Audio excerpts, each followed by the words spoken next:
Bonjour et bienvenue dans Enquête criminelle, le podcast. Je suis Jean-Marie Coix. Aujourd'hui, je vais vous raconter l'histoire d'un meurtre sanglant. Le 27 février 2015, Maureen Jacquier est retrouvée à son domicile lardée de 62 coups de couteau. Mais qu'est-il arrivé à cette jeune mécanicienne aéronautique ? Avec moi, vous entendrez les voix de Rodolphe et Graziella Jacquier, parents de Maureen, celle de Boris Darbefeuille, un de ses collègues, des avocats et des journalistes qui ont travaillé sur ce dossier. Bonne écoute. Maureen Jacquier avait un avenir tout tracé. Cette jeune femme de 19 ans, au sourire ravageur, travaillait dans l'une des entreprises les plus prestigieuses de France, Airbus. C'était un petit peu son rêve qui se concrétisait. Tout le monde est fier de dire on est chez Airbus, quoi. Un monde d'hommes où la jolie mécanicienne s'était fait une place grâce à son tempérament de feu. Beaucoup d'hommes ont dû lui tourner autour. Et elle avait un caractère bien trempé, donc je doute pas du fait qu'elle ait repoussé des hommes. Seulement, celle qui ne laissait personne se mettre en travers de son chemin a finalement croisé la route d'un collègue déterminé à la faire taire. 63 coups de couteau, c'est quelque chose qui relève pratiquement de la frénésie. C'était l'œuvre d'un fou démoniaque.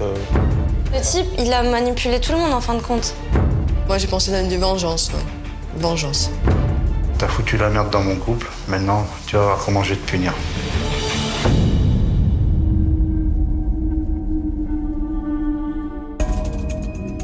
Cette affaire démarre à Toulouse, le vendredi 27 février 2015. Rodolphe et Graziella Jacquier, qui vivent à Lyon, viennent de parcourir 500 km pour rendre visite à leur fille Maureen. Il est 22h30 lorsqu'ils se garent devant la résidence où elle habite. Ils s'apprêtent à vivre l'expérience la plus traumatisante qu'un parent puisse connaître. On descend, et puis on sonne. Et après, quand on est devant la porte, que le fixe il répond pas, que le portable répond pas, que la voiture est là, on se dit mais c'est pas possible. Puis on commence à tourner comme des guêpes, hein. Et puis Rodolphe il dit oh tant pis, je passe par le portail, je vais par derrière, je passe par le portail. Le papa de Maureen enjambe le portail, se rend dans le petit jardinet de l'appartement de Maureen Jacquier, qui vit au rez-de-chaussée. Par chance, le volet roulant de l'appartement est resté ouvert. Il se faufile, mais c'était dans le noir, donc il voyait pas. Et puis il disait Maureen, et puis il voyait pas où elle était, elle n'arrivait pas à la trouver. Donc après, il allume la lumière. Le silence qui règne à l'intérieur du petit appartement est loin de rassurer Rodolphe. Quand on voit son manteau, qu'on voit ses affaires, je commence à la chercher partout. Je dis putain mais... Le mauvais pressentiment du père de famille va malheureusement se confirmer lorsqu'il va pousser la porte qui mène à la chambre de sa fille.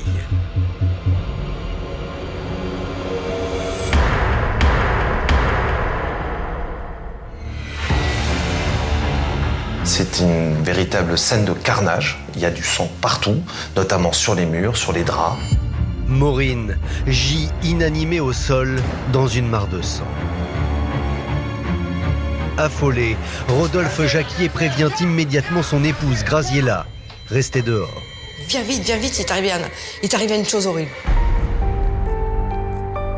Le papa va soulever le corps de Maureen, le mettre sur le lit.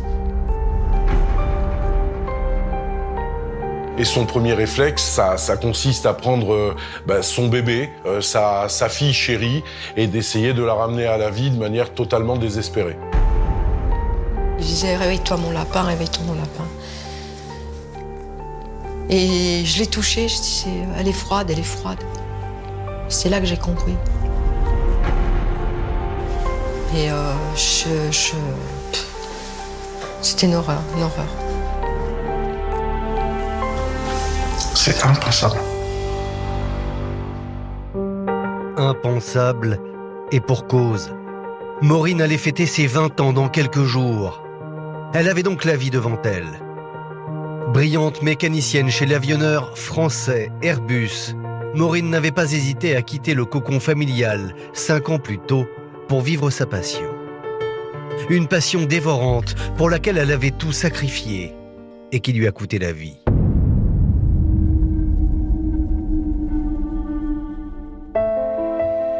L'histoire de Maureen Jacquier, c'est d'abord celle d'une jeune lyonnaise précoce et atypique. Très jeune, c'est aux côtés de son papa Rodolphe qu'elle développe une passion insolite pour la mécanique. C'est quelqu'un qui est sur les routes, il est transporteur routier, il a un peu la mécanique dans le sang. Entre les motos, les collègues qui étaient avec des motos, quand on bricolait, machin, après, ouais, c'est bien possible qu'il ait pris le virus. Hein. Elle m'avait dit, moi je suis manuelle, même si je suis intelligente, je vais bien à l'école, je suis plutôt manuelle et je voudrais pas rester enfermée dans un bureau. Arrivée en classe de 3e, cette excellente collégienne prend une décision radicale qui va bouleverser sa vie. Maureen Jacquier veut devenir mécanicienne dans l'aéronautique. Et pour ses parents, c'est la douche froide. Quand elle est venue en disant je veux faire de la mécanique, ça réfléchir dans ta chambre là, parce que ça nourrit pas son homme, ça. C'est pas commun, on va dire, quand on est en 3e, d'avoir la volonté de partir loin pour faire un lycée professionnel, surtout quand on a des études qui sont pour l'instant sans faute. Camille Guermani connaît Maureen depuis l'enfance. Elle se souvient que son amie avait un caractère bien trempé et qu'elle ne se laissait pas dicter sa conduite. C'était quelqu'un, on va dire, de très têtu. Quand elle voulait quelque chose, elle se donnait les moyens de l'obtenir. Elle est restée dans cette idée et puis elle s'est mise sur Internet et puis elle a fait un dossier. Et tiens papa, voilà, t'es l'école, eh ben, ils forment et derrière j'ai de l'embauche si tout va bien, quoi. Voilà, c'était Maureen. C'est ainsi qu'en 2010, Maureen Jacquier réussit brillamment le concours d'entrée du lycée professionnel d'Airbus, situé dans la Ville Rose, à 500 km de son domicile. C'est quand même quelque chose d'assez spectaculaire quand même, parce que faire de la mécanique sur un avion, c'est immense, c'est énorme. Moi j'étais fière, mais en même temps, j'avais tellement mal parce que je savais qu'elle allait partir. Moi, j'avais pas forcément envie qu'elle parte. J'ai eu beaucoup de mal à comprendre sa volonté de partir. À l'époque, j'exprimais plutôt des doutes que des encouragements, ça l'a jamais empêchée de partir. À 15 ans à peine, l'adolescente s'installe donc toute seule, très loin du cocon familial, dans ce petit appartement toulousain.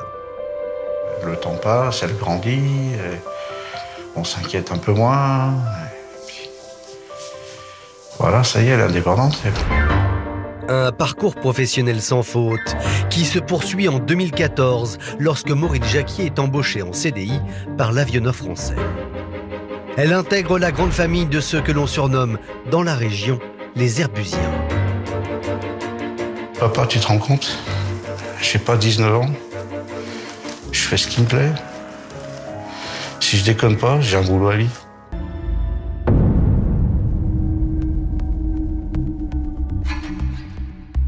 À Toulouse, dans le petit appartement de Maureen Jacquier, les enquêteurs de la police judiciaire dépêchés sur place n'ont pas mis bien longtemps à comprendre que le meurtrier de la jeune femme serait un proche.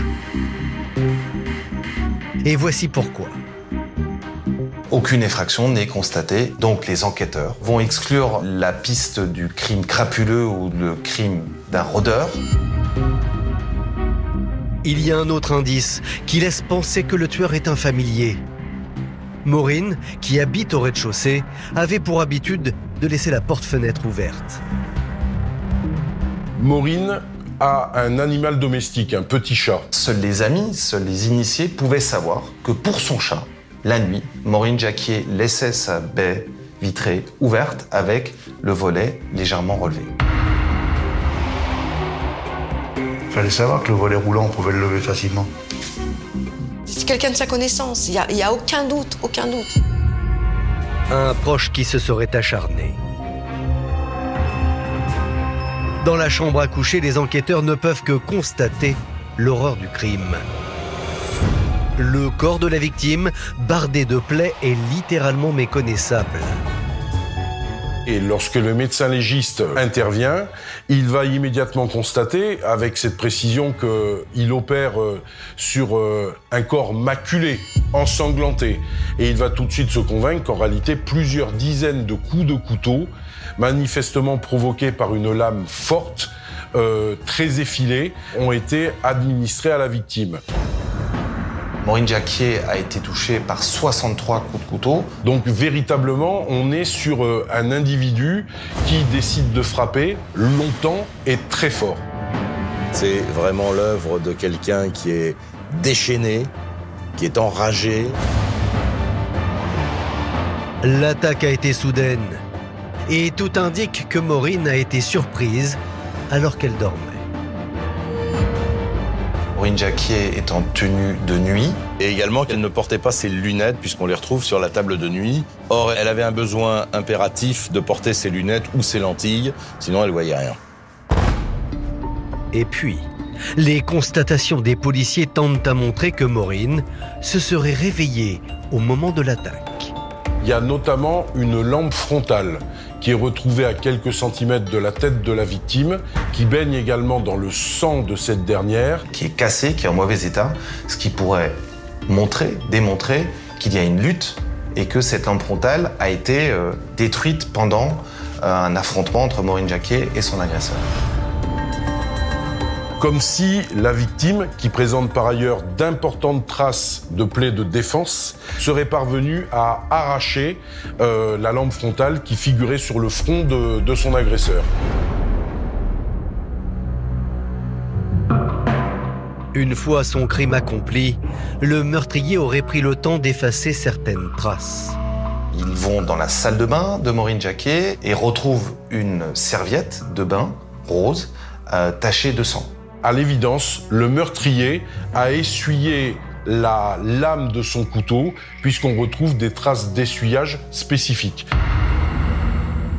L'arme du crime ne sera jamais retrouvée, mais la serviette rose, les draps ainsi que la lampe frontale sont saisis pour analyse. Des objets qui, vous allez le découvrir, auront une importance cruciale pour la suite de l'affaire. Mais pour l'heure, persuadés que Maureen Jacquier a été tuée par un proche, les enquêteurs vont aller poser quelques questions à ses collègues d'Airbus. Elle vit Airbus, elle dort Airbus, elle couche Airbus, tout est Airbus.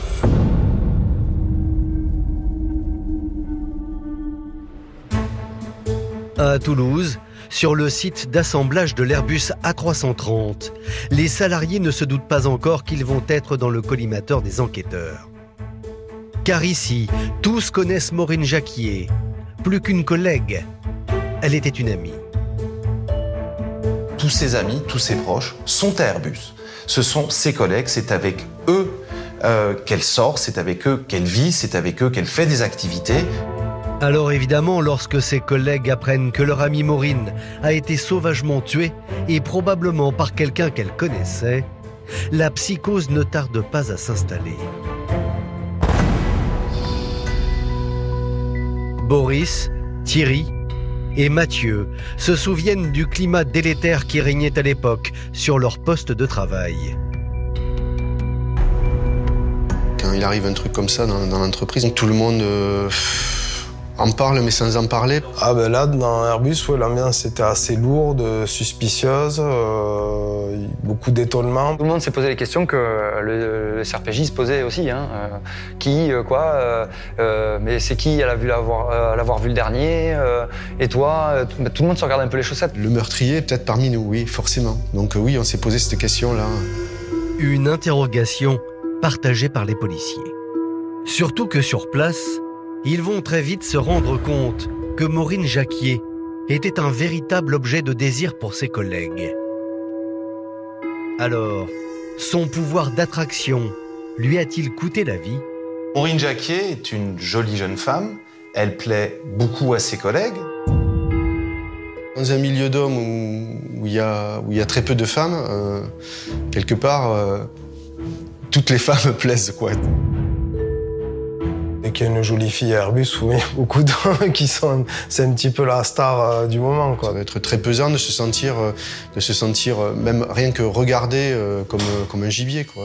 Mais c'était sans compter le caractère bien trempé de Maureen Jacquier. Car du haut de ses 19 ans, elle n'hésitait pas à recadrer ses garçons un peu trop pressants et sans vraiment y mettre les formes. Elle savait remettre les gens à leur place, quoi. Elle savait se défendre, elle était assez grande pour se défendre. Un caractère volcanique qui, d'après sa maman Graziella Jacquier, ne décourageait pas les hommes. Plusieurs fois, elle a eu des propositions, hein, des garçons qui voulaient sortir avec elle. Hein. Et justement, parmi les prétendants de la jeune femme, il y en a un qui va très vite attirer l'attention. Il s'agit de Quentin Dupont, le meilleur ami de Maureen.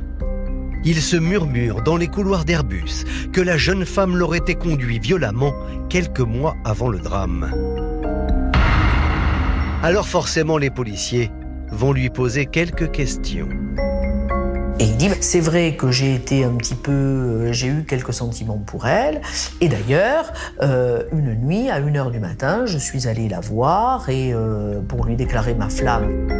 Ça interpelle un petit peu les enquêteurs. C'est-à-dire que voilà un type qui est capable de débouler à minuit, 1h du matin, au domicile de Maureen pour lui déclarer sa flamme. Le problème, c'est que Maureen Jacquier ne ressent pas les mêmes choses pour lui et va lui dire d'une façon assez violente, assez brutale. Bref, elle l'y conduit. Quentin sait désormais à quoi s'en tenir. Mais Maureen et lui resteront amis. Pourtant, pour les enquêteurs, le prétendant est conduit à tout du suspect idéal. Alors l'homme se serait-il vengé? La piste est alléchante, d'autant plus qu'il est la dernière personne à avoir vu Maureen Jacquier vivante. Nous savons que lorsque Maureen débauche de son travail, aux alentours de minuit, la veille, c'est-à-dire quelques heures avant d'être frappée et de trouver la mort, elle covoiture son ami, Quentin Dupont, qui n'habite pas très loin de chez elle. Et il est prévu le lendemain que Quentin, à son tour, prenne son propre véhicule pour amener Maureen sur son lieu d'embauche, aux alentours de midi. Seulement voilà. L'attitude du jeune homme le lendemain du drame ne va pas jouer en sa faveur. Car Quentin n'est pas allé chercher Maureen comme il le faisait tous les jours, invoquant un mystérieux prétexte. Quentin, le voici. Il a accepté pour enquête criminelle de nous expliquer ce qui l'a retenu ce matin-là. J'attendais un colis qui devait arriver dans la matinée. C'est au moment où ils sont passés à la législation sur les détecteurs de fumée. C'était obligatoire, donc je devais recevoir mon détecteur de fumée dans la matinée. Et comme je ne savais pas à quelle heure j'allais le recevoir exactement, je lui ai dit vas-y, sans moi, j'y retravaille tout seul. Les enquêteurs se demandent si Quentin n'est pas en train de se fabriquer un alibi avec ce paquet. Moi, j'ai réalisé tout de suite que c'était la merde. Ils m'ont clairement suspecté, ce qui est légitime. Ça paraît logique que ce soit moi qui, potentiellement, ait pu faire le coup, si j'ose dire. Un mobile, un alibi bancal. Pour les enquêteurs, le costume de meurtrier semble aller comme un gant à Quentin Dupont. Mais heureusement pour lui, deux nouveaux suspects vont faire leur entrée dans l'enquête. Car chez Airbus, Maureen Jacquier avait rendu malheureux plus d'un homme.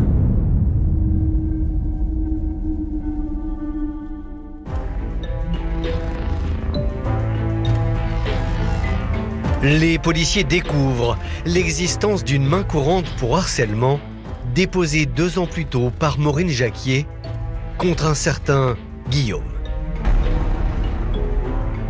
Électricien chez Airbus, ce jeune homme a partagé la vie de Maureen pendant plusieurs mois avant qu'elle ne le quitte sans ménagement. Comme elle le traitait, des fois je lui disais mais arrête le pauvre, il ne dit rien, regarde. Oui mais voilà. Il bouge pas. Maureen va lui expliquer qu'elle souhaiterait que la relation cesse. Il a sans doute plus de mal que d'autres à l'accepter. Il pleurait devant le portail, il disait reprends-moi. Bon, et du coup, Maureen insistait sur ce qu'elle avait décidé. Hein, elle était décidée, de toute façon, elle me dit non, ça va plus, t'es trop gamin. Guillaume n'aurait pas digéré cette rupture et aurait pendant des semaines harcelé Maureen. Jusqu'à ce que la jeune femme décide de se rendre au commissariat, accompagnée de ses parents. Quand Maureen a déposé la main courante, il m'avait appelé en me disant « Ah mais sur le coup de la colère, j'ai dit de toute façon, tu t'emmerdes encore la gamine, je descends, je te découpe, je te mets dans la Garonne. » Guillaume, le petit ami humilié. Quentin, le prétendant, est conduit. Et ce n'est pas tout. Un troisième homme fait son apparition sur la liste des suspects, Johan Devel. Il est le dernier ex en date de Maureen Jacquier et son profil interpelle, car dans la galerie des amoureux, il est le rebelle. Johan est différent des autres relations qu'a eu Maureen Jacquier. C'est quelqu'un qui boit, c'est quelqu'un qui fume. Il disait qu'il allait changer. Vous savez, tout le monde dit que l'on va changer. Et puis elle s'est accrochée à ça parce que parce qu'elle l'aimait déjà et parce que il lui a fait croire qu'il allait changer. Seulement Johan ne change pas. Et selon les amis du jeune homme, Maureen le lui fait payer. Les enquêteurs vont entendre le meilleur ami de Johan. Lui va décrire une relation houleuse entre Johan et Maureen Jacquier et va décrire Maureen Jacquier comme quelqu'un de cassant. Le couple finit par se séparer. Mais blessé dans son orgueil, Johan, le rebelle, aurait-il commis l'irréparable ? C'est en tout cas le sentiment des parents de Maureen, qui depuis le début se méfient de ce garçon qu'ils jugent inquiétant. Moi j'ai pensé à une vengeance, ouais. Vengeance. On peut être assez débile pour faire des conneries pareilles. Un peu comme dans un roman d'Agatha Christie, les enquêteurs ont presque trop de suspects. Quentin, Guillaume, Johan, tous ces garçons sont des suspects potentiels. Les enquêteurs ont prélevé l'ADN de tous ces personnages et une fois de plus, c'est la science qui va peut-être démêler cette énigme. Sauf que dans cette affaire, rien ne va se passer comme prévu.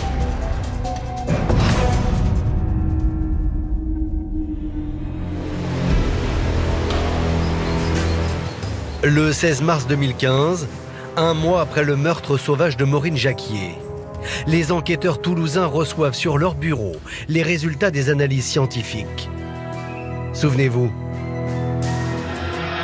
une lampe frontale, une serviette, ainsi que des draps maculés de sang, avaient été mis sous scellé pour analyse. Des objets qui ont fini par parler. Les enquêteurs vont trouver 3 traces ADN qui semblent appartenir au même individu. On a l'ADN du criminel. Il suffit juste de faire des comparaisons et normalement, ça devrait aboutir ou faire aboutir l'enquête. L'ADN du criminel va donc être croisé avec celui des 3 suspects déjà dans le viseur des enquêteurs. Quentin, Guillaume et Johan. Seulement, contre toute attente, ces comparaisons vont mener à une impasse. Le problème, c'est que ça ne matche pas. C'est-à-dire qu'on avait des suspects qui étaient beaux comme des soleils. On savait que c'était, on était persuadé que c'était un de ceux-là. Et l'ADN dit le contraire. La science dit le contraire. Donc on repart à zéro. C'est un sacré coup dur pour les policiers. Mais ils ne vont pas baisser les bras pour autant et décident de suivre leur première intuition. Chercher le meurtrier sur le lieu de travail de Maureen Jacquier. Alors, 2 mois après son meurtre, ils vont tenter un coup de poker. Les fonctionnaires de police, maintenant, n'ont plus qu'une obsession. Ils vont, à partir du réseau professionnel, procéder à des prélèvements d'échantillons ADN. Une opération d'envergure, car c'est plus de 150 employés qui vont devoir se soumettre à des prélèvements salivaires. Une expérience assez traumatisante pour certains. Certains qui ont dit oui, mais attends, s'ils prennent notre ADN, après, on va être fichés. Là, je me suis senti un petit peu agressé, mal à l'aise, parce que je me suis dit, qu'est-ce que c'est que cette histoire hein. Voilà, bon. Et ils font leur boulot, hein, c'est normal, hein, ils cherchent un peu à avoir des réponses. Je pense qu'il n'y en avait qu'un qui devait s'inquiéter, le meurtrier. Un meurtrier qui a raison de s'inquiéter, car le pressentiment des enquêteurs était le bon. Plus de 3 mois après le début de cette incroyable affaire, la chance va finir par tourner. Parmi les 150 ADN examinés, il y en a un qui va matcher, comme on dit, c'est celui qui correspond à Sylvain Boulet. Car Sylvain Boulet est certes mécanicien chez Airbus, mais il s'agit surtout d'un très bon ami de Maureen Jacquier.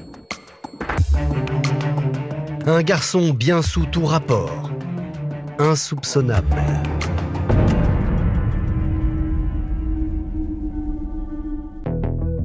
Merci d'avoir écouté la première partie de ce podcast consacré à l'affaire Maureen Jacquier. Dans la seconde partie, vous allez voir qu'un événement va faire basculer l'enquête. Bonjour et bienvenue dans Enquête criminelle, le podcast. Je suis Jean-Marie Goua. Dans la seconde partie de cet épisode consacré à l'affaire Maureen Jacquier, vous allez voir qu'un événement va faire basculer l'enquête. Avec moi, vous entendrez les voix de Rodolphe et Graziella Jacquier, parents de Maureen, celles de Boris Darbefeuille, un de ses collègues, des avocats et des journalistes qui ont travaillé sur ce dossier. Bonne écoute. Chez Airbus, les employés sont sous le choc. Boris Darbefeuille et Thierry Jourdan connaissent très bien Sylvain Boulet. Pour eux, le meurtre barbare de Maureen Jacquier ne colle pas avec la personnalité de ce collègue qu'ils fréquentent quotidiennement sur les chaînes d'assemblage. On tombe des nues, quoi. Entre le Sylvain que j'ai connu au travail, qui était tout à fait quelqu'un de normal et un bon collègue, je veux dire, et cet acte-là de barbarie, je veux dire, c'est sûr que pour moi, ça, comme ça, avec la personne que je connais, ça colle pas.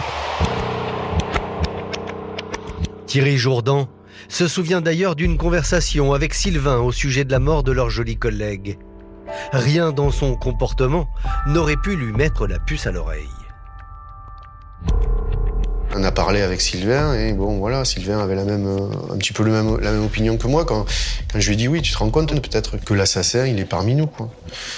Il m'a dit bon, de toute façon, tu sais, ils ont pris l'ADN de tout le monde, donc s'il est là, ils vont l'attraper. Mais en toute sérénité. Pour comprendre, il faut revenir 1 an avant le meurtre. À l'époque, Maureen est en couple avec Johan. Souvenez-vous, le rebelle. Et le jeune homme fréquente justement Sylvain Boulet, qui lui-même partage sa vie avec une certaine Lucille, une amie de Maureen. Tous les 4 forment une vraie bande d'amis soudés. Ils formaient 2 couples inséparables, une espèce de quatuor fusionnel. Ils se voyaient tout le temps. Ils faisaient un peu couple à 4, on va dire. Ils faisaient souvent des fêtes ensemble. Des soirées, partir en boîte, au restaurant, des soirées barbecue chez elle. Seulement la petite bande d'amis s'éloigne lorsque Maureen Jacquier et Johan se séparent. Quand Johan et Maureen se séparent, le quatuor explose. Sylvain Boulet et Lucie vont prendre parti pour Johan. Vexée d'être laissée pour compte par ses amis Sylvain et Lucille, Maureen décide alors de leur faire payer. Elle était devenue exécrable, elle faisait des réflexions sur tout. Le terme insupportable est le terme qui est employé. Lucille et mon frère ont décidé de prendre un peu leur distance et d'arrêter d'être un petit peu le souffre-douleur des sautes d'humeur de Maureen. Au moment du meurtre, Maureen Jacquier n'était plus en lien personnel avec Sylvain Boulet. Et donc, évidemment, les enquêteurs ne le suspectent pas, parce qu'il n'a aucune raison d'avoir tué Maureen. Il n'est pas son amant, il n'est pas son prétendant, il n'est rien. D'autant que Sylvain Boulet dispose d'un solide alibi. Au début de l'enquête, comme toute personne entendue par la police, le jeune mécanicien avait donné son emploi du temps la nuit du drame. Et voici ce qu'il déclarait. Cette semaine-là, j'ai été de soir. Et du coup, le jeudi, on sort au First avec des collègues. J'ai dû rentrer entre 2h et 3h du matin. Après, j'ai dormi jusqu'au matin avec ma copine. Mais voilà, aujourd'hui la donne a changé. L'ADN de Sylvain a formellement été identifié sur la scène de crime. Le jeune homme devient donc le suspect numéro 1 dans cette affaire. Donc les enquêteurs, effectivement, vont se dire, bon, par rapport à ces déclarations et par rapport aux traces ADN, on a quand même peut-être intérêt à reposer des questions à l'intéressé. Sylvain Boulet est donc interpellé chez lui par la police le 10 juin 2015, alors qu'il dormait, encore aux côtés de sa compagne Lucille. Placé en garde à vue au commissariat de Toulouse, il va devoir s'expliquer.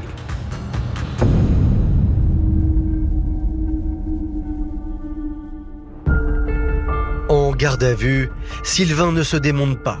Il est innocent. Il va de nouveau raconter par le menu sa soirée entre collègues au bar Le First. Mais malgré son calme apparent, il ne va pas tarder à se contredire. Voici ce qu'il déclare dans un premier temps. Au cours de la soirée, j'ai bu de la bière, de manière assez conséquente, entre 4 et 6 pintes. Pour prouver qu'il était bien au bar Le First, Sylvain explique avoir échangé des textos entre 2h09 et 2h16 avec sa compagne Lucille. Voici l'un des échanges entre Sylvain et sa compagne, la nuit des faits. Ça va? Ça se passe bien? Là, on fait du lancer de fléchettes cul sec. Seul problème, Sylvain Boulet ment. Car si l'échange de SMS entre les deux amoureux existe bien, il n'était plus au First à 2h16 du matin lorsqu'il répond à Lucille. À cette heure-là, son téléphone borne ailleurs, sur la route de Bayonne. En fait, monsieur, vous nous mentez. Vous êtes à bord de votre voiture et vous prenez déjà la direction de l'appartement de Maureen Jacquier. Et vous êtes à ce moment précis en train de vous constituer un alibi. Et ce n'est pas tout. L'étude de la téléphonie va révéler une nouvelle incohérence dans l'emploi du temps de Sylvain Boulet, et pas des moindres. Il a éteint son portable entre 2h16 et 3h55. Là, il y a une béance de 2 heures qui n'est pas géolocalisable pendant près de 2 heures. Et que ça, c'est un trou qui est extrêmement préoccupant. Pour justifier ce trou bien gênant, Sylvain Boulet a là encore une explication. Avant de rentrer, je me suis arrêté à proximité du First. Je voulais dans un premier temps juste me reposer, mais je me suis endormi. Monsieur Boulet expliquera qu'il s'est endormi, non sans décider de couper son téléphone, purement et simplement. Les enquêteurs sont sceptiques et pensent que Sylvain Boulet adapte son discours au fil de la garde à vue.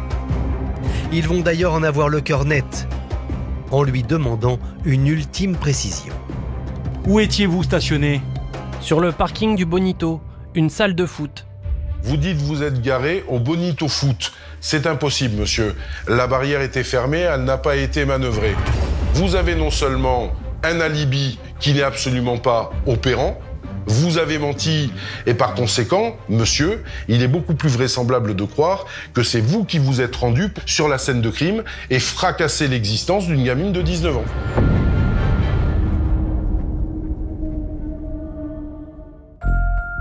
Les preuves matérielles semblent s'accumuler contre Sylvain Boulet. Mais il y a un problème, il manque un mobile. Eh bien, les enquêteurs ne vont pas tarder à lui en trouver un. Souvenez-vous, depuis que Maureen avait rompu avec Johan Devel, Sylvain a toujours soutenu qu'il était fâché avec Maureen. Pourtant, les enquêteurs vont apprendre que le jeune mécanicien avait des vues sur la jeune femme. Preuve en sont ses témoignages. Par moments, c'est arrivé qu'il disait ouais, elle est bien quand même, Maureen. Le style, elle est bien faite. Ou, voilà, enfin, c'est des petites réflexions dans ce style-là. Il avait l'air de dire qu'elle la laissait pas indifférente, ça c'est sûr. Voilà, qu'elle était attirante. Toi. Il est très excité par l'image que renvoie Maureen. Et il s'est dit pourquoi pas moi. À tel point que quelques semaines avant le drame, Sylvain s'en serait ouvert à Maureen Jacquier. Selon la mère de la victime, il avait même déclaré à Maureen vouloir quitter sa petite amie Lucille pour elle. Des avances répétées que la jolie mécanicienne aurait vivement repoussées. Il a commencé à lui dire des choses, mais je voudrais bien coucher avec toi, ou viens on sort ensemble, moi je veux plus rester avec Lucie, de toute façon à la fin de ses études je la laisse tomber, on se met ensemble, et il a commencé à se faire des films.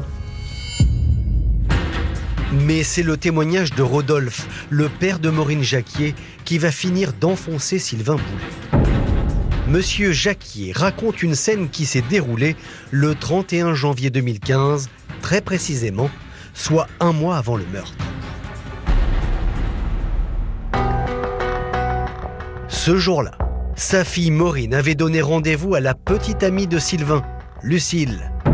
Et le jeune mécanicien s'était invité à la dernière minute. Maureen devait voir Lucille. Elle me dit, ouais, fais chier, autre con, hein, j'ai pas envie de le voir. Si Maureen devait voir Lucille et qu'elle emmerdait parce que lui, il est là, c'est qu'elle avait des choses à dire à Lucille sans qu'il soit là. Et selon Rodolphe Jacquier, c'est lors de ce rendez-vous avec Lucille que sa fille aurait accusé Sylvain de lui tourner autour. Elle a dû lui dire, court après, il ne veut pas comprendre que c'est nous. Que ça commençait à lui peser, que ceci, que cela. Et à mon avis, ça a mis le feu aux poudres.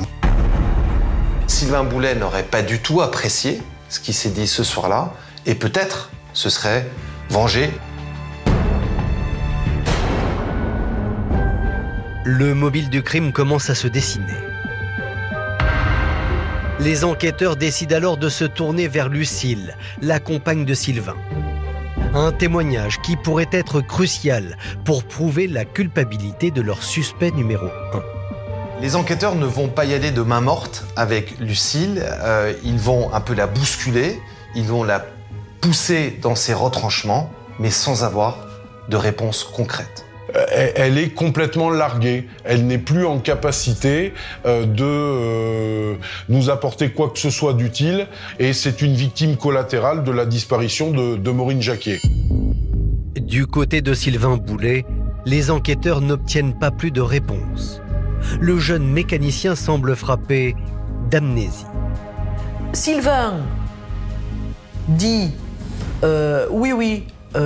J'y suis allé avec Lucille. Et de quoi vous avez parlé? Ah ben j'en sais rien, je sais pas. Cette réunion du 31 janvier reste un mystère pour les enquêteurs qui sont pourtant persuadés que cette réunion-là a été décisive. Alors, pour faire avouer ce suspect qui leur donne du fil à retordre, les enquêteurs vont abattre leur dernière carte. La présence de son ADN sur la scène de crime. Et contre toute attente, Sylvain va faire volte-face. Oui, il a menti, mais il reste innocent. Il explique qu'en fait, il revoyait Maureen Jacquier dans le plus grand secret. Car tous les deux étaient en fait devenus amants lors d'une soirée en juillet 2014, soit 7 mois avant le meurtre. Tiens donc, vous étiez censé ne plus la fréquenter depuis février 2014. Non, je vous explique. En réalité, moi j'ai continué à la voir et j'ai dormi en juillet 2014 chez elle. Et il dit, j'ai dormi avec elle dans son lit, puisque le canapé du salon, le canapé clic-clac, était occupé. Ils ont couché ensemble le lendemain matin quand ils se sont réveillés. Et il dira, moi je ne l'ai pas dit, parce que je ne voulais pas que Lucille la prenne. Mais quel homme qui aurait trompé sa compagne ne l'aurait pas fait? Cette liaison secrète arrange bien Sylvain Boulet, car elle expliquerait la présence de son ADN sur la scène de crime. Seulement les enquêteurs n'y croient pas. Pour eux, Sylvain Boulet se serait rendu chez Maureen Jacquier pour la faire taire à jamais. Une vengeance par arme blanche, parce que la jeune mécanicienne l'aurait violemment éconduit. Une hypothèse crédible, car manque de chance pour le jeune homme, Sylvain est passionné de couteaux. « 4 mois après le meurtre, une perquisition est menée au domicile de Sylvain Boulet. les policiers y font une découverte inquiétante. Sylvain a une passion glaçante pour les armes blanches, comme le montre cette photo, prise à l'occasion d'Halloween. Lorsqu'il débarque en perquisition chez lui, il retrouve un véritable arsenal. Il collectionne des coutelas et des couteaux, qui ne sont pas, à proprement parler, des couteaux de cuisine. Il en a. Mais là, ce sont des couteaux qui sont des couteaux de chasse et des couteaux de guerre. Derrière l'image de gendre idéal, Sylvain Boulet semble attiré par une forme de violence. Et selon ses amis, Sylvain Boulet ne faisait pas que collectionner les couteaux. Il se montrait parfois enclin à les utiliser. Certains amis de Sylvain Boulet disent qu'il est capable de réactions excessives, de réactions violentes. Il y a eu des épisodes, en particulier un très particulier, où il va décider de poursuivre couteau à la main 2 individus qui lui auraient peut-être subtilisé son portefeuille. Ils ont dû le retenir pour qu'il ne commette pas l'irréparable. Il est déguisé en Monsieur Tout-le-Monde, mais c'est pas Monsieur Tout-le-Monde. Et cette violence s'exprimerait également dans sa vie intime. On s'aperçoit également qu'il a une sexualité un peu débridée, puisqu'il va en permanence prendre des prostituées ou des call girls, en dehors des relations qu'il a avec sa compagne, qui sont des relations violentes, où il l'étrangle notamment pendant les rapports. Il semble attiré par les jeux de domination. Les mœurs inquiétantes de Sylvain Boulet, ainsi que son appétence pour la violence, vont finir de convaincre les enquêteurs que l'homme est bien l'auteur présumé du meurtre de Maureen Jacquier. Si vous voulez, une enquête, c'est tous des petits éléments mis bout à bout. Et là, tous les petits éléments mis bout à bout, ça commence à pas sentir bon pour lui, quoi.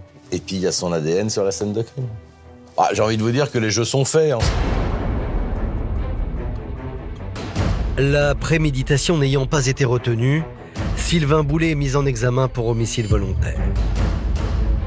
Renvoyé devant la cour d'assises de Toulouse en janvier 2019, le jeune mécanicien ne parviendra pas à convaincre les jurés de son innocence et sera condamné à 30 années de réclusion criminelle. J'ai du dégoût, en fait. J'étais dégoûté de me dire que on préfère rendre coupable quelqu'un sur une hypothèse que de vouloir trouver la vérité. Le clan Boulet choisit alors de faire appel de cette décision et crie à l'erreur judiciaire. Et vous allez voir qu'il dispose de solides arguments.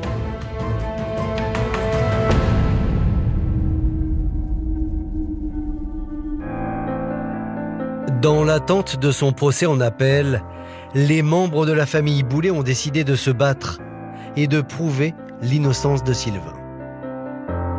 Pour enquête criminelle, Martine Boulet, la mère de Sylvain, s'exprime pour la première fois sur les accusations qui pèsent sur son fils.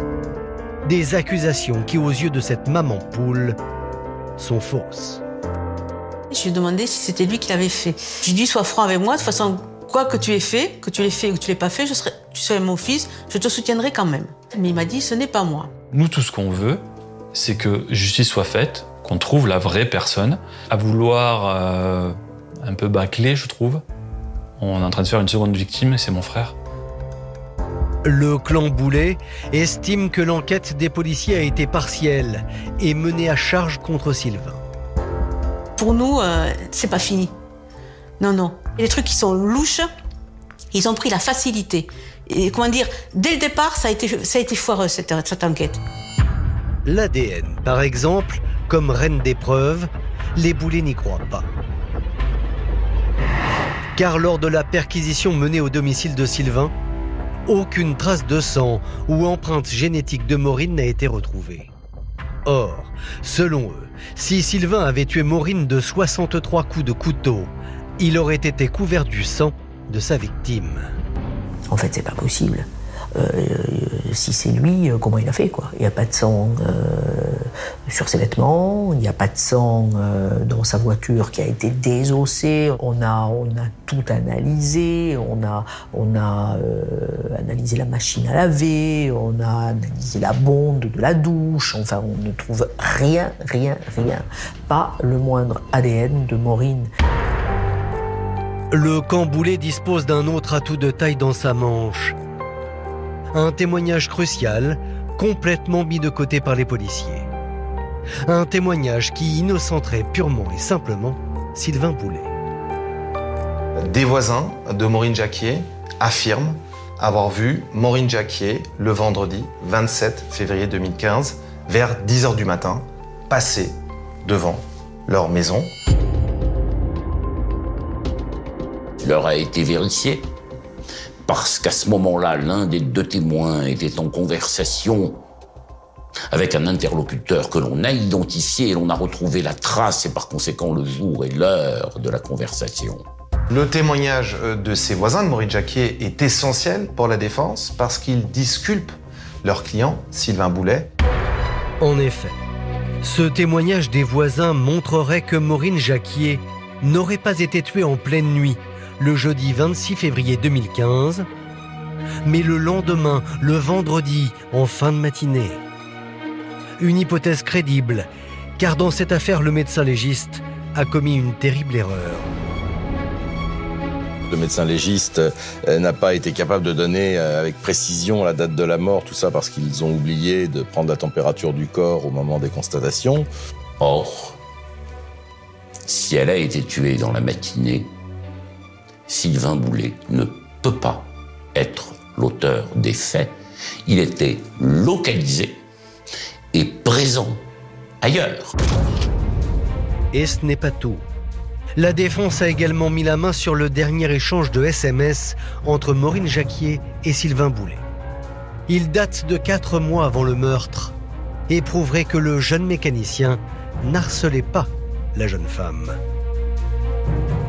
Lorsqu'on examine les échanges téléphoniques par SMS entre Maureen et Sylvain Boulet, on s'aperçoit que c'est elle qui le sollicite. Cet échange, le voici. Salut, c'est Maureen. Chaud pour sortir ce soir? Pas ce soir, une autre fois. C'est ça, être véritablement intéressé. Or, ça ne veut pas dire qu'elle lui déplaisait. Ça veut dire qu'il ne l'a jamais harcelée. Moi, j'ai une personne qui m'harcèle, je ne lui ai dit pas de venir. Hein. Et donc, en réalité, on a fabriqué un mobile. Avec tous ces éléments, la famille Boulet espère bien cette fois convaincre les jurés et obtenir l'acquittement de Sylvain.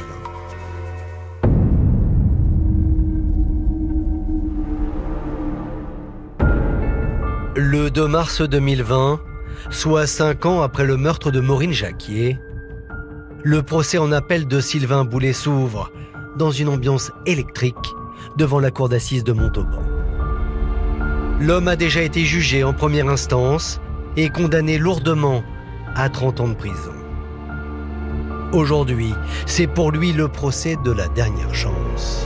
Il y a beaucoup de tensions, il y a beaucoup d'émotions. Les deux familles sont là. D'un côté, le camp Jacquier qui attend la vérité sur le meurtre barbare de Maureen. Revivre la même chose 5 ans en arrière, c'est très difficile de nous faire revenir à la barre. De l'autre côté, les Boulets qui, avec leur avocat, préparent la défense de Sylvain depuis des mois. J'espère qu'il va être acquitté. J'y crois dur comme fer. Dès le début de l'audience, les avocats de la défense décident d'abattre leurs meilleures cartes. Ils appellent les voisins de Maureen à témoigner. Souvenez-vous, ils avaient vu passer la jeune femme devant leur fenêtre, en fin de matinée, ce qui prouverait qu'elle ne serait pas morte dans la nuit et ce qui innocenterait Sylvain.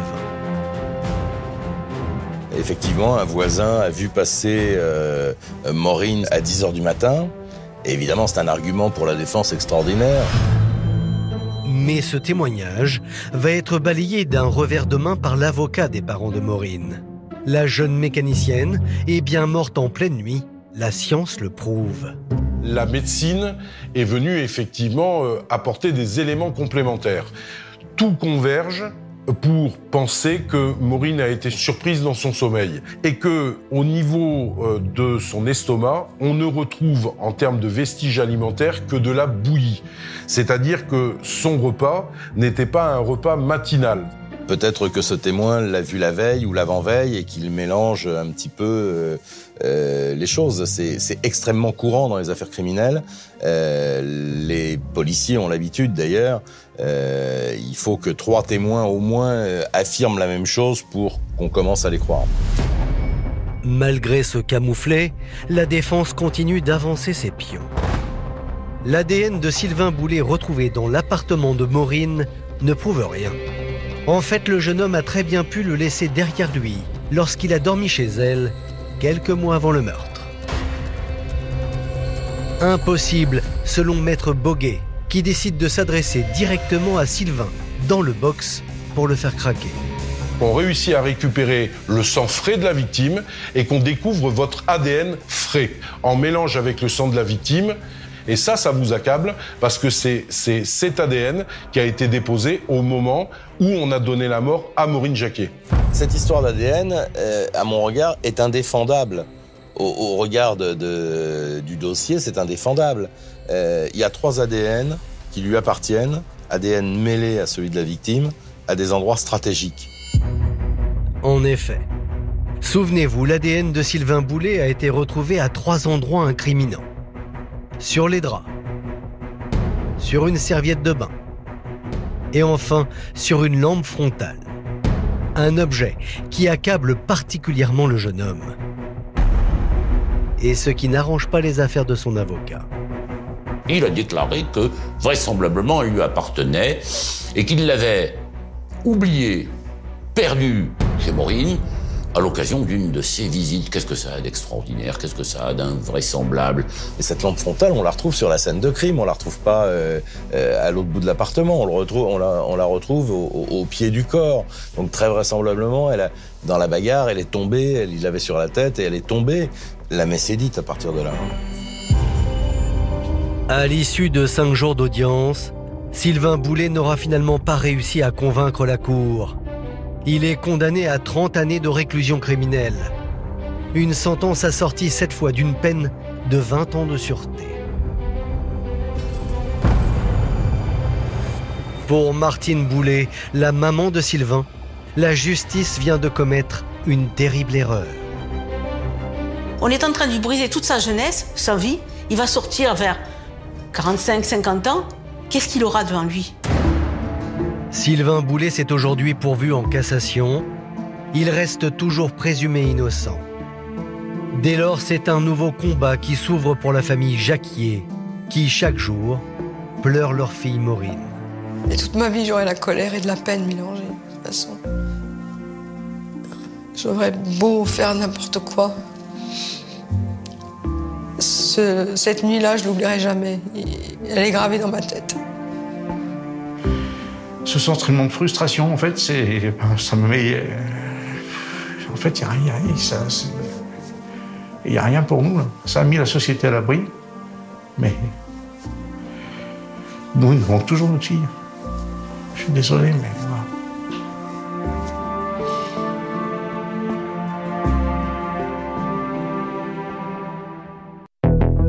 Merci d'avoir écouté la seconde partie de cet épisode consacré à l'affaire Maureen Jacquier.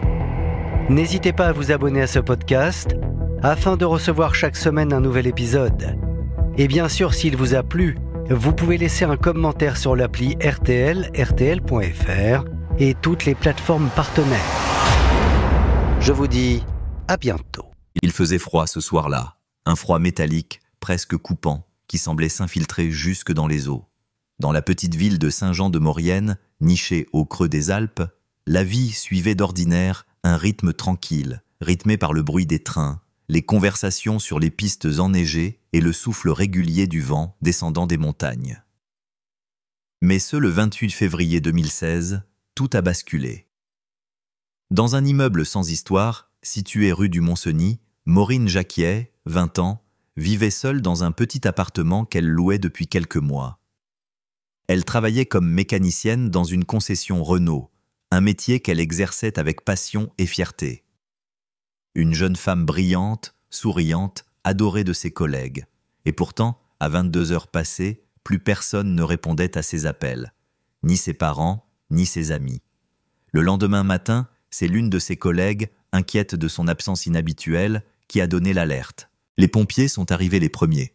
La porte était verrouillée de l'intérieur. Ils l'ont forcée, découvrant une scène d'une violence inouïe. Maureen gisait sur le sol de son salon, entre la table basse renversée et le canapé.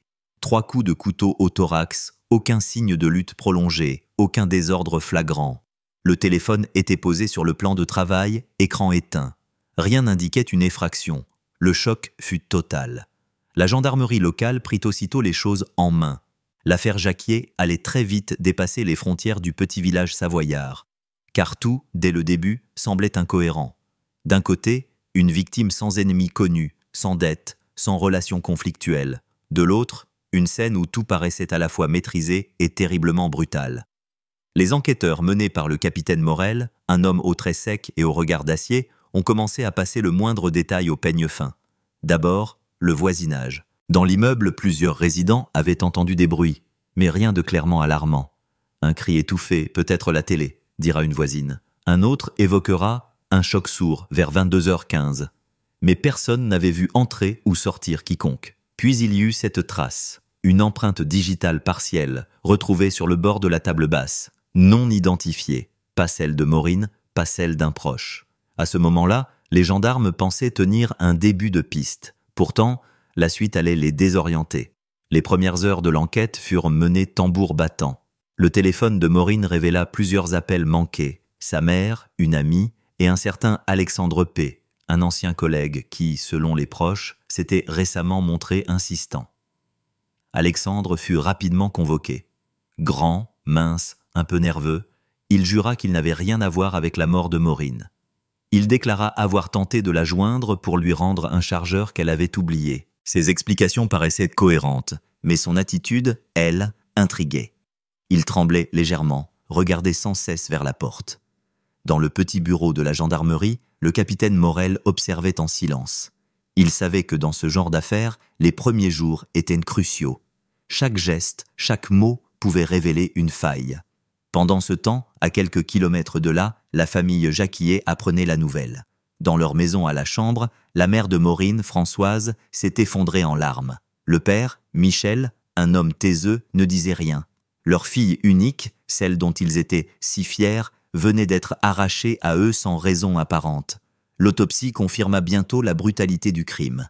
3 plaies profondes, portées avec un couteau de cuisine, probablement pris sur place. L'arme n'avait pas été retrouvée. Aucune trace de viol, aucun signe de lutte prolongée. L'assassin semblait avoir frappé vite, puis s'être volatilisé. Ce qui troubla particulièrement les experts, c'est que Maureen portait encore ses vêtements de travail. Elle venait visiblement de rentrer. Dans le couloir, son sac, posé à terre, contenait ses outils et un sandwich à moitié mangé, comme si quelqu'un l'avait surprise à peine rentrée. La presse locale s'enflamma. Les titres se succédèrent. Meurtre inexpliqué d'une jeune femme en Savoie. La brillante mécanicienne tuée chez elle. Mystère dans un appartement fermé à clé. Les habitants, eux, ne parlaient plus que de ça. Certains évoquaient un rôdeur, d'autres un amant secret. Les réseaux sociaux se mirent à spéculer sans retenue, amplifiant la rumeur et la peur. Mais pour Morel, une chose était claire. Le tueur connaissait Maureen. Il avait su quand elle rentrait, comment pénétrer dans son appartement, et il n'avait rien volé. Tout indiquait un acte personnel. Un soir, alors que l'équipe d'investigation terminait son rapport journalier, un gendarme entra précipitamment. « Chef, on a quelque chose !» Sur les images de vidéosurveillance d'une supérette, à 200 mètres de l'immeuble, une silhouette masculine apparaissait à 21h56. Un homme portant une veste sombre, capuche relevée, marchant d'un pas rapide dans la direction du bâtiment de Maureen. La caméra suivante, à l'angle de la rue, ne le montrait plus. Ils pensaient tenir leur suspect. Mais la qualité des images était médiocre. Impossible de l'identifier. Pas de plaque d'immatriculation visible, pas de visage net. L'enquête piétinait à nouveau. Quelques jours plus tard, un détail troubla les enquêteurs. Le vélo de Maureen, habituellement rangé dans le hall, avait disparu. Un voisin affirma l'avoir vu le matin du crime, puis plus rien. la gendarmerie lança un appel à témoins sans résultat immédiat. Et pourtant, ce vélo, banal en apparence, allait bientôt devenir le point de bascule de toute l'affaire. Le vélo. Un simple VTT bleu métallisé, modèle Décathlon, avec quelques éclats de peinture sur le cadre et un autocollant d'une tête de loup sur la selle. Ce détail anodin, à peine mentionné dans les premières heures de l'enquête, allait bientôt occuper l'esprit du capitaine Morel comme une obsession. Le vélo de Maureen Jacquiet ne se trouvait nulle part. Pas dans la cave, pas dans le local à vélo de l'immeuble, pas dans le garage de la concession où elle travaillait. Disparu, comme si la terre l'avait avalé. Au début, certains gendarmes n'y voyaient qu'un détail secondaire. Le tueur l'a peut-être pris pour s'enfuir, avait proposé un adjudant. Ou bien quelqu'un l'a volé par hasard, avant ou après le meurtre. Mais Morel ne croyait pas au hasard. Dans une affaire sans effraction, sans témoin fiable, sans mobile apparent, chaque objet disparu pouvait devenir une clé. Le lendemain, l'équipe lança une battue dans les environs. Les berges de l'Arc, les chemins forestiers, les fossés. Rien. Pas même une roue abandonnée. Puis, en fin de matinée, un appel arriva. Un ouvrier travaillant sur le chantier d'un parking souterrain, à 3 km de là, venait de signaler la découverte d'un vélo jeté dans une benne à gravats. Les gendarmes se rendirent immédiatement sur place. Et là, dans la poussière et la boue, sous un amas de sacs de ciment, ils retrouvèrent le VTT bleu. C'était bien celui de Maureen. Un silence lourd tomba sur le chantier. Morel observa le cadre, penché, son manteau ouvert sous la bruine glaciale. Le vélo portait des traces fraîches de terre et une tache brunâtre sur la tige de sel. Le sang. Le tueur avait essayé de s'en débarrasser à la hâte. Au laboratoire, les analyses confirmèrent que l'ADN correspondait à celui de Maureen. Mais il y avait autre chose. Une empreinte partielle de chaussure sur le caoutchouc de la pédale. Une semelle large, probablement de type rando, taille 43 ou 44. Trop peu pour identifier un suspect, mais assez pour relancer la traque. À partir de là, l'équipe remonta le fil des heures précédant la mort de la jeune femme. Maureen avait quitté la concession Renault vers 19h45, comme d'habitude. Elle avait plaisanté avec ses collègues en enlevant sa combinaison grise, puis enfourché son vélo pour rentrer chez elle. 15 minutes de trajet, pas plus. Selon les relevés de son téléphone, elle avait passé un appel à sa mère à 19h56, interrompu brutalement à 19h69. Après cela, silence radio. Les caméras de la route principale montraient bien son passage à 20h02, mais aucune image après. La dernière fois qu'elle était vue vivante, c'était au feu rouge près de la boulangerie Chabert, à 300 mètres de son immeuble. Une caméra secondaire filmait le carrefour. Sur la bande, on apercevait une ombre floue derrière elle, marchant dans la même direction. Peut-être un simple passant, ou peut-être son tueur. Pendant que les techniciens épluchaient les vidéos image par image, Morel s'intéressa à l'entourage de Maureen. Les proches décrivaient une jeune femme équilibrée, aimée, généreuse, sans histoire sentimentale récente. Pourtant, un prénom revenait, comme un murmure persistant. Julien.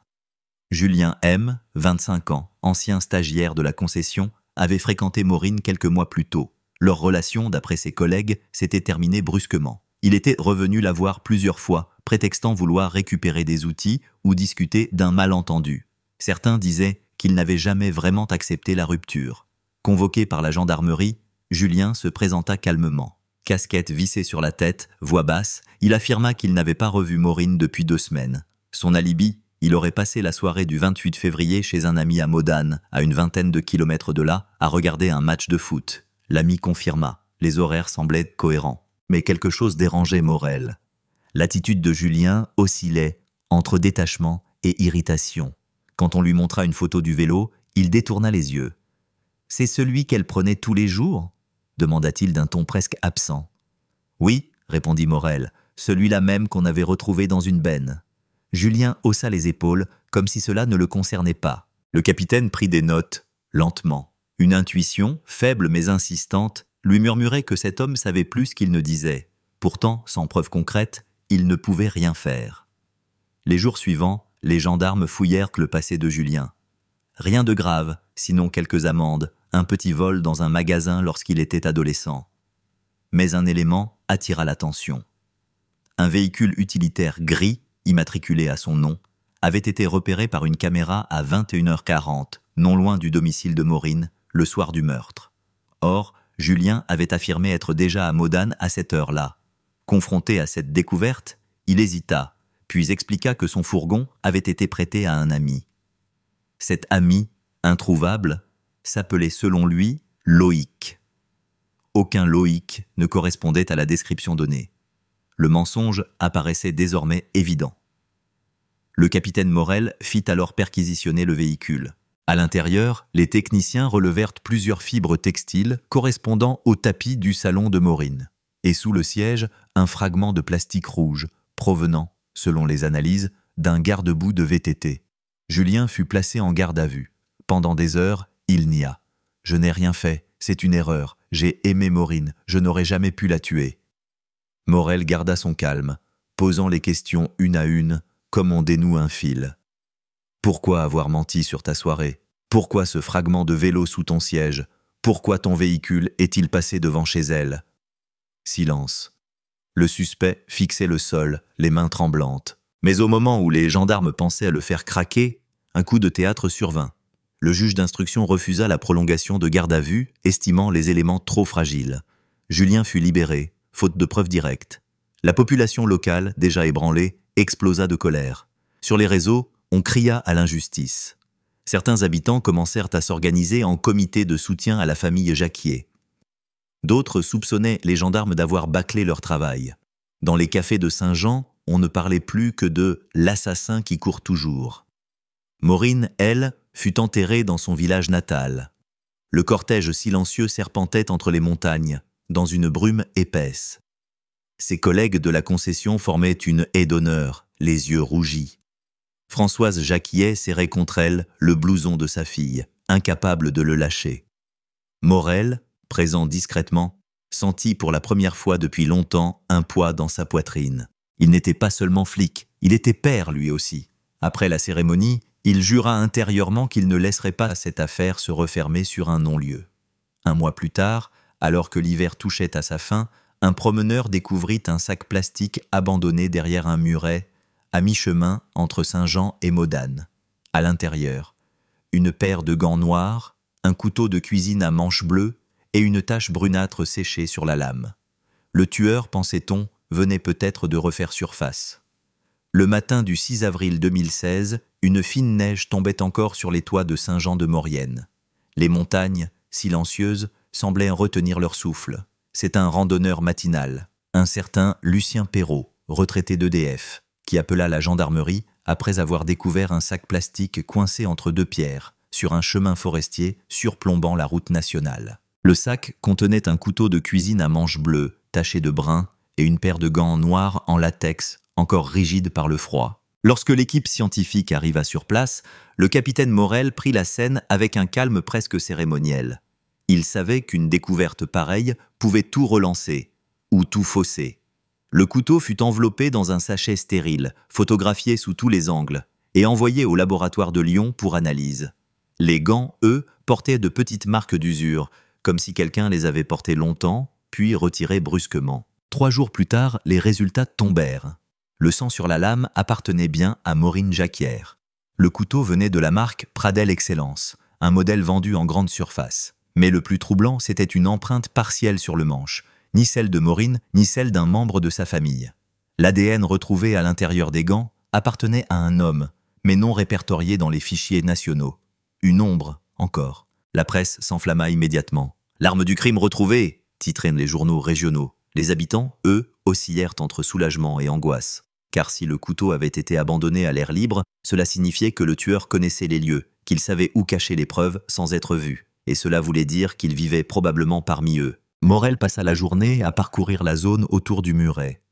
Il observa la disposition des pierres, la végétation, la distance du sentier au premier hameau. Il remarqua une petite clairière en contrebas, accessible par un chemin secondaire que seuls les gens du coin connaissaient.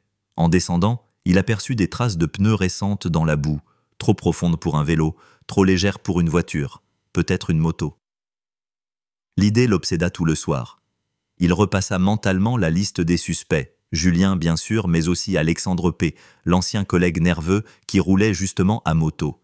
Et puis ce voisin du 3e étage, Bernard Lefort, qui avait dit ne rien avoir entendu alors que son appartement se trouvait juste au-dessus de celui de Maureen. Morel décida de revoir tout le monde. Le lendemain, à 8 heures, il se présenta chez Alexandre. L'homme vivait seul dans un studio encombré, saturé de pièces mécaniques et d'odeurs d'huile. Il accueillit les gendarmes sans surprise. « Vous avez retrouvé quelque chose, c'est ça ?» demanda-t-il, un sourire tendu aux lèvres. « Oui, » répondit Morel, « un couteau et des gants. » Alexandre se figea. Son regard vacilla à peine, mais le capitaine le vit. Ce léger recul, ce souffle bloqué, ce micro-silence trahissaient quelque chose. « Je n'ai rien à voir avec ça, » répéta-t-il pourtant. « J'ai déjà tout dit. »« Peut-être. Mais vous rouliez bien à moto, non? Une Yamaha noire? »« Oui. »« Vous êtes passé par le chemin du Muret ces derniers jours? »« Non, jamais. »« Même pas pour rejoindre Modane? »« Non. » Pourtant, on a relevé des traces de pneus correspondant au modèle de votre moto. Ce n'est pas possible. Il pâlit. Morel croisa les bras, attendant. Alexandre finit par soupirer, nerveusement. « Bon, d'accord, j'y suis passé, » dit-il. « Mais pas le jour du meurtre. Il y a 1 semaine, pour aller pêcher. »« Vous pêchez dans la montagne ? » ?»« Oui, enfin, pas vraiment pêcher.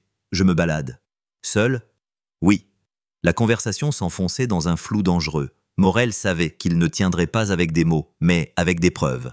Il demanda une perquisition. Dans le garage d'Alexandre, on trouva un sac à dos contenant des gants identiques à ceux du Muret et une boîte de couteaux Pradel Excellence, la même marque. Le suspect fut arrêté, placé en garde à vue. Il nia tout, mais les coïncidences devenaient vertigineuses. D'autant plus qu'une expertise révéla que la taille de sa main correspondait parfaitement à l'empreinte partielle du gant retrouvée près du Muret. Pour Morel, le puzzle semblait enfin s'assembler. Pourtant, le procureur restait prudent. Le motif manquait. Pourquoi Alexandre aurait-il tué Maureen? Un rejet amoureux? Une dispute? Une jalousie professionnelle? L'homme n'avait jamais eu d'antécédents violents, aucun message menaçant, aucune preuve d'obsession, seulement quelques appels insistants, certes, mais pas de harcèlement caractérisé. Le capitaine fouilla alors le téléphone du suspect. Dans les données supprimées, il découvrit plusieurs SMS effacés, envoyés à Maureen la veille du drame. « Il faut qu'on parle. J'ai fait une bêtise, mais je peux réparer. Si tu ne viens pas, je passe chez toi. » Le dernier message, daté du 27 février à 23h14, avait été envoyé juste avant le meurtre. Les preuves devenaient accablantes. Le lendemain, Alexandre craqua. Dans la salle d'interrogatoire, après 10 heures de silence obstiné, il baissa la tête et murmura « Oui, je suis allé chez elle, mais je ne voulais pas la tuer. » Morel sentit le frisson familier du moment où la vérité s'approche. « Parlez-moi de cette nuit. » « J'étais en colère, » dit Alexandre. Elle ne répondait plus, elle m'évitait. Je voulais qu'on s'explique, je l'ai attendue devant chez elle. Quand elle est rentrée, j'ai voulu entrer. Elle m'a dit non, j'ai insisté. Elle m'a repoussé. Et ensuite, je ne sais plus. On s'est disputé, elle m'a dit de partir. Je crois qu'elle a crié. Et après, je me souviens du sang. Il se mit à trembler. L'avocate à ses côtés posa la main sur son épaule. « Vous avez pris le couteau ?»« Non. Enfin, il était sur le plan de travail. Je voulais juste qu'elle m'écoute. C'est allé trop vite. Et les gants ? Je les avais dans ma poche. Je les ai mis sans réfléchir. Et le vélo ? J'ai paniqué. Je suis parti avec. Je voulais fuir. Je ne savais pas quoi faire. Je l'ai jeté sur la route, plus loin. » Morel resta silencieux. Tout correspondait. Le vélo, les gants, le couteau, le mensonge initial. Pourtant, quelque chose sonnait faux. Le ton du suspect oscillait entre lucidité et confusion. Et surtout, aucune trace de son ADN n'avait été trouvée dans l'appartement de Maureen, ni sur son corps. C'était impossible. Même avec des gants, il aurait laissé quelque chose, une fibre, une cellule, une sueur. Rien. Le capitaine sentit un doute glacial l'envahir. Était-il en train d'écouter un homme brisé qui se culpabilisait à tort, ou un tueur qui maîtrisait parfaitement la dissimulation? Le lendemain, le procureur ouvrit une information judiciaire pour homicide volontaire. Alexandre fut inculpé et placé en détention provisoire. La famille Jacquier, soulagée mais épuisée, crut enfin pouvoir commencer son deuil.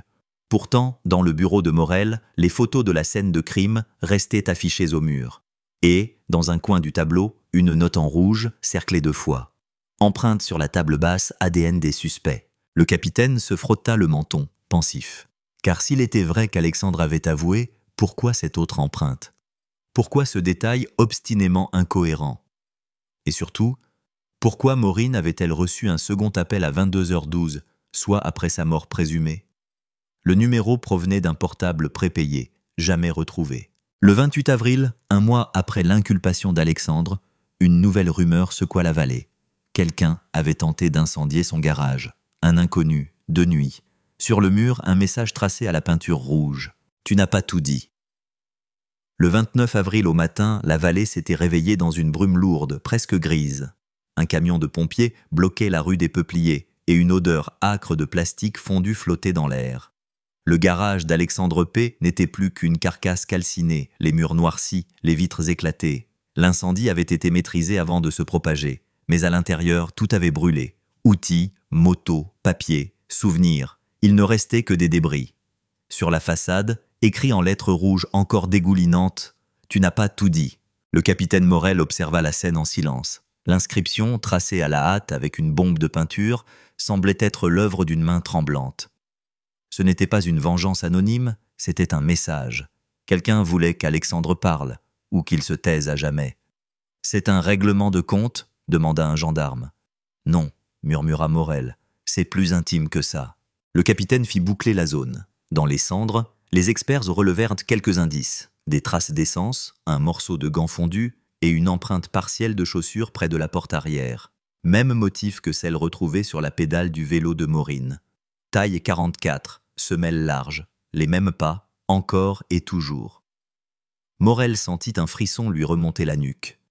Si Alexandre était en prison, alors qui avait marché là cette nuit? Il se tourna vers le lieutenant Léa Dumont, sa collègue. « On a peut-être enfermé le mauvais homme », dit-il simplement. Les jours suivants, la tension monta dans la vallée. Les journaux locaux parlaient de « revenants du crime », les habitants chuchotaient dans les cafés et la famille Jacquier, dévastée, commençait à douter. Françoise, la mère de Maureen, demanda à rencontrer Morel en personne. « Vous m'avez promis la vérité, capitaine », dit-elle d'une voix tremblante. « Si ce n'est pas lui, alors qui ?»« C'est ce qu'on va découvrir, Madame Jacquier, je vous le jure. » Dans son bureau, Morel rouvrit tous les dossiers. Les photos, les rapports d'expertise, les relevés téléphoniques. Il aligna sur le mur 3 noms, Maureen, Julien, Alexandre. Et un 4e, écrit au marqueur rouge, inconnu, empreinte ADN du salon.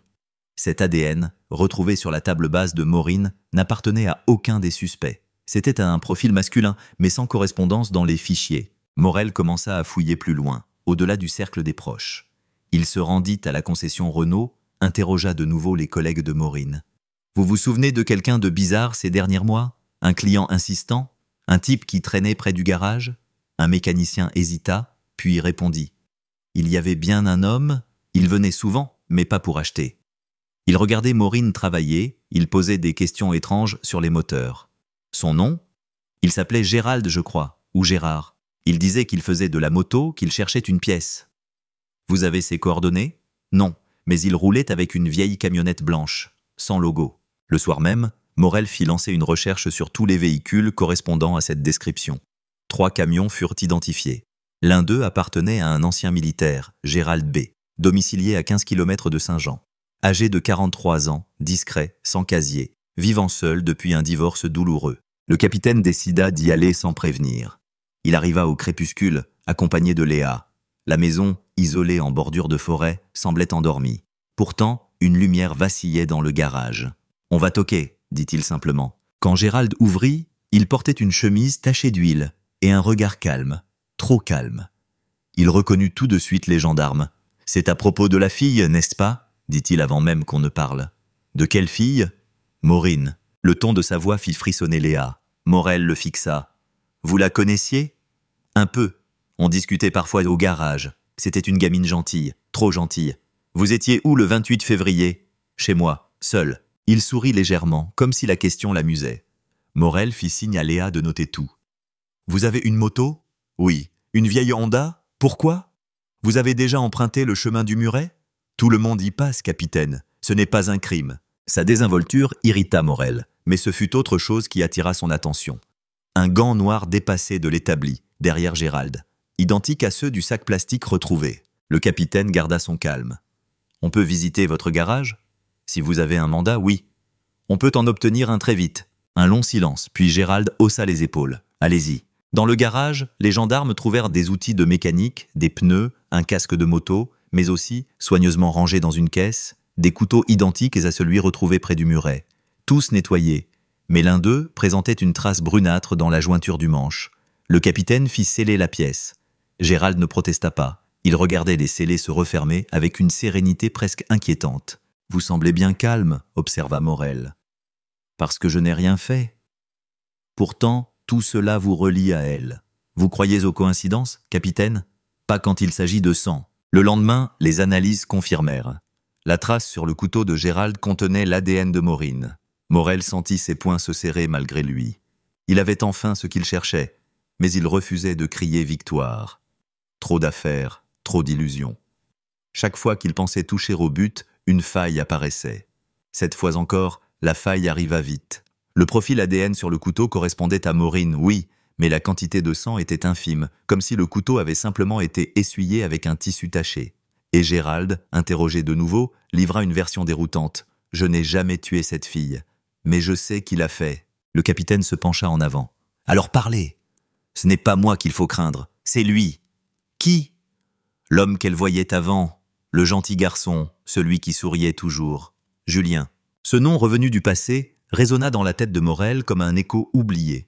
Julien, l'ex-petit ami, celui qu'on avait relâché, celui qui disait avoir passé la soirée à regarder un match, celui dont le fourgon avait été vu non loin de la scène du crime. « Vous le connaissez » demanda Morel. « On se croisait ? Il venait ici parfois, il cherchait des pièces de bagnole. Il m'a parlé d'elle un soir. Il n'arrêtait pas de dire que, si elle ne revenait pas, il la ferait taire. Vous pouvez prouver ce que vous dites ? Non. Mais vous trouverez ce qu'il cache dans sa cave. » La perquisition chez Julien eut lieu le lendemain à l'aube. La porte céda après 3 coups de bélier. L'appartement sentait le renfermer, les murs couverts d'affiches de courses automobiles. Dans la cave, derrière un vieux congélateur, les gendarmes découvrirent une boîte en métal. À l'intérieur, des gants, une mèche de cheveux roux et une photo déchirée représentant Maureen souriante, prise à la concession. Morel s'agenouilla devant la boîte. Son cœur battait lentement, comme au ralenti. Il la referma doucement. « Il mentait depuis le début, » murmura-t-il. Mais au moment où il remontait l'escalier avec les scellés, un cri retentit dehors. Julien venait de s'enfuir par la fenêtre arrière, lançant sa voiture dans la nuit, direction le col du Chaussy. La traque reprenait. Les semaines qui suivent la découverte de la mort de Maureen Jacquier ressemblent à une descente lente et désordonnée dans un brouillard épais. Le nom de la jeune mécanicienne ne quitte plus les journaux, et à Firminy, la tension devient presque palpable. Entre les versions contradictoires, les rumeurs qui se glissent entre les volets des maisons et la lenteur visible de l'enquête, chacun finit par se faire son propre scénario. Le commissariat croule sous les appels anonymes. Un voisin aurait entendu un cri, un autre aurait vu une silhouette dans la rue. Un troisième aurait aperçu une voiture garée près de la caserne. Mais rien de tout cela ne mène à une piste solide. La famille de Jacquier, elle, s'enferme dans le silence. La mère, épuisée par la douleur, ne quitte presque plus son domicile. Le père, ancien ouvrier, arpente la ville comme une ombre. Il dépose des fleurs devant la caserne de gendarmerie, persuadé que sa fille a été trahie par ceux qu'elle considérait comme des camarades. Les enquêteurs, eux, continuent d'explorer chaque recoin de la vie de Maureen, ses relations, ses habitudes, ses messages. Dans le téléphone portable, un SMS attire particulièrement leur attention. On doit parler. Ce soir, pas au centre, pas de nom, pas de signature, seulement ce message cryptique envoyé la veille du drame. Les experts tentent de retracer l'origine du message. Le numéro est anonyme, enregistré sous une fausse identité. Pourtant, le style, les tournures de phrases évoquent à certains un ton familier, celui d'un des gendarmes proches de Maureen. L'hypothèse d'une rencontre secrète avant sa mort prend alors de l'ampleur. Était-elle au courant de quelque chose qu'elle ne devait pas savoir ? Le parquet ouvre une nouvelle phase d'enquête, la possibilité d'un homicide volontaire. Les reconstitutions s'enchaînent. On refait le parcours de Maureen le soir de sa mort. Elle aurait quitté son logement à 20h30 pour aller faire un tour en voiture. Vers 21h10, elle aurait été vue pour la dernière fois, seule, au volant, roulant en direction d'un petit chemin boisé, non loin du terrain militaire. À 22h, plus aucun signal téléphonique. Le lendemain matin, on retrouve le véhicule, moteur encore tiède, portière entrouverte, et Maureen sans vie à l'intérieur. Mais ce qui trouble les enquêteurs, c'est la position du corps. Tout semble mis en scène. Son portable est posé bien en évidence. la clé du véhicule sur le tableau de bord, comme si quelqu'un avait voulu que tout paraisse ordonné. Et surtout, la blessure fatale n'a rien de typique. D'abord considérée comme un suicide par balle, elle présente pourtant un angle d'entrée inhabituel, difficilement compatible avec un tir volontaire. Un expert en balistique conclut « Il est possible que le coup soit parti d'une autre main. » À ce stade, le dossier bascule. Les collègues gendarmes de Maureen sont désormais considérés non plus comme témoins, mais comme suspects potentiels. Certains vivent très mal cette suspicion. D'autres, plus prudents, cessent soudain de parler à la presse. Un silence lourd s'abat sur la caserne. Les journalistes, flairant le scandale, s'y installent jour et nuit, à l'affût du moindre geste. Les caméras captent des visages fatigués, des yeux rouges, des regards qui évitent l'objectif. Pendant ce temps, la presse locale publie un portrait saisissant de Maureen. On y découvre une jeune femme passionnée, méthodique, mais aussi en lutte avec un monde souvent machiste. Elle devait se battre 2 fois plus que les autres pour être respectée, confie une amie. Certains collègues, anonymement, admettent que des tensions existaient. Elle avait osé dénoncer des comportements déplacés, des blagues sexistes, voire des gestes déplacés. De là à imaginer une vengeance, les avocats de la famille Jacquier décident alors de porter plainte contre X pour homicide. Le procureur accepte la requalification. C'est une décision rare, presque un coup de tonnerre. Le dossier Maureen devient officiellement une affaire criminelle. Le mot « suicide » disparaît des communiqués, mais cette avancée ravive les fractures. Les parents de Maureen exigent la reprise complète des analyses. Ils ne croient pas aux conclusions des premiers experts, jugés bâclés ou orientés. De nouveaux prélèvements sont réalisés sur les vêtements de la victime, sur le volant, sur le pistolet. Et un résultat inattendu apparaît. Une trace ADN masculine non identifiée sur la crosse de l'arme. C'est le moment où le doute prend corps. S'il y a un ADN inconnu, alors quelqu'un d'autre a touché l'arme. L'étau se resserre autour du cercle militaire. Les enquêteurs réclament les empreintes et ADN de tous les gendarmes du peloton. Certains refusent d'abord, invoquant le respect de leur vie privée. Finalement, sous la pression médiatique, tous s'y soumettent. Et là, stupeur. Aucune correspondance n'est trouvée. L'ADN ne correspond à personne connu dans la base nationale non plus. Cette anomalie nourrit toutes les hypothèses. Et si un inconnu s'était introduit dans la zone? Un rôdeur? Un ancien compagnon? Ou même un civil lié à l'armée? L'enquête prend une dimension labyrinthique. Les pistes s'ouvrent et se referment. Le juge d'instruction ordonne des analyses supplémentaires sur les résidus de tir. Mais là encore, les résultats se contredisent. La poudre retrouvée sur les mains de Maureen ne correspondrait pas au calibre de l'arme utilisée. Dans les médias, le ton change. Maureen Jacquier, victime d'un meurtre maquillé en suicide. Les débats télévisés s'enflamment. Des criminologues évoquent un possible complot interne. D'autres dénoncent une chasse aux sorcières contre la gendarmerie. Pendant ce temps, la famille se bat seule contre la lenteur administrative, déposant requête sur requête, exigeant de nouvelles expertises. Une nuit, un détail va relancer tout. En étudiant des clichés d'archives de la scène de crime, un photographe indépendant remarque une trace lumineuse au sol, près du véhicule. Une empreinte de chaussure partielle, effacée par la boue, que personne n'avait relevée à l'époque. Sa taille, son orientation, tout semble indiquer qu'une autre personne se trouvait à proximité du corps, probablement après la mort de Maureen. Lorsque cette révélation parvient au juge, une nouvelle reconstitution est ordonnée, 4 ans après les faits. Le site est désormais envahi par la végétation, mais la tension est la même. Le vent souffle, les techniciens déroulent leurs rubans jaunes, les projecteurs éclairent le véhicule reconstruit à l'identique. Un silence absolu précède les premières minutes de la simulation. Puis, soudain, un des experts murmure « Regardez l'angle du tir. Depuis cette position, c'est impossible qu'elle ait tenu l'arme seule. » Le rapport final est accablant. La mort de Maureen Jacquier ne peut plus être considérée comme un suicide. Les preuves matérielles, bien que fragmentaires, convergent vers une seule conclusion.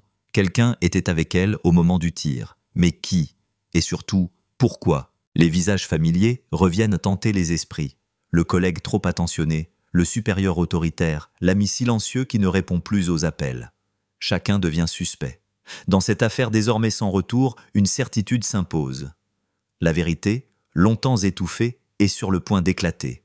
Mais elle risque d'emporter plus d'une carrière, plus d'une réputation, peut-être même plus d'une vie. Le 12 mai 2016, Saint-Jean-de-Maurienne semblait dormir sous un soleil matinal, mais dans les couloirs du commissariat, rien n'était paisible. Le capitaine Morel parcourait à nouveau le dossier de Maureen Jacquier, les yeux rouges de fatigue, son carnet ouvert devant lui, couvert de croquis, de flèches et de notes griffonnées à la hâte. Chaque détail, chaque trace, chaque message avait été réexaminé au moins 3 fois. Et pourtant, une sensation persistante le tenaillait. Il manquait quelque chose. Ce quelque chose prit la forme d'un simple détail retrouvé sur une photo de la scène de crime. Un reflet sur la vitre du véhicule, à peine visible, mais suffisamment précis pour suggérer la silhouette d'un individu à l'arrière-plan. Le capitaine agrandit l'image, joua avec la luminosité et le contraste, jusqu'à ce que la forme se dessine clairement. Une personne, immobile, observant Maureen. Pas d'ombre portée par la lumière, juste un profil reconnaissable par la posture. Morel sut immédiatement qu'il tenait la clé du mystère. Il convoqua immédiatement Léa Dumont, son lieutenant, et tous deux entreprirent une analyse comportementale. Chaque suspect connu fut revisité sous cet angle. Julien, Alexandre, Gérald. Mais aucun ne correspondait à la posture, à la hauteur, à la carrure. Une seule hypothèse se dessinait. Quelqu'un d'autre, un inconnu, présent cette nuit-là, qui avait suivi ou observé Maureen jusque dans le véhicule. Les enquêteurs élargirent alors leurs recherches. Les caméras des environs, les commerces voisins, les rues adjacentes. Une image finit par apparaître sur un écran flou. Une camionnette blanche, distincte, passant devant la maison de Maureen à 20h45. Le véhicule était intact, non signalé auparavant, immatriculé à un certain Philippe R., un nom inconnu des enquêteurs. Les renseignements révélèrent un homme discret, vivant seul, ancien mécanicien à la retraite, passionné de motos et de balades nocturnes dans la vallée. Le capitaine sut qu'il devait agir rapidement. La nuit tombait, lorsque Morel et Dumont se rendirent à l'adresse de Philippe. La maison était isolée, à flanc de colline, entourée de pins et de rochers. La porte d'entrée grinça lorsqu'ils toquèrent. Personne ne répondit.